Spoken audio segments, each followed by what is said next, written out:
এই জন্যই আল্লাহ বলে আকাশটা রাখছি খুঁটি ছাড়া, যাতে তুই দেখিস আর বুঝিস যে এটাকে যদি আমি খুঁটি ছাড়া দাঁড় করাইতে পারি, তাইলে তোকেও আমি খাড়ার উপরে নাচাইতে পারি।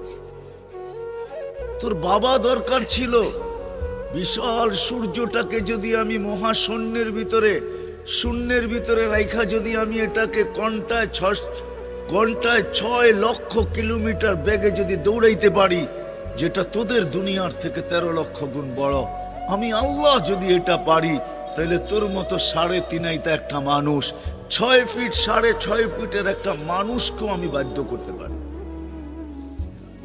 আল্লাহ বাধ্য করার হাজারো নিদর্শন আমাদের সামনে দিয়া দিছেন, কিন্তু আল্লাহ বলে তোকে আমি বাধ্য করব না, তোকে বুঝাবো।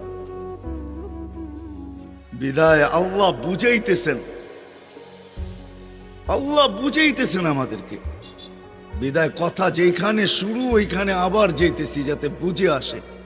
দুনিয়াতে যে পা রাখছে জানো যাবে না, সেই কথা মাইনা নিবে না।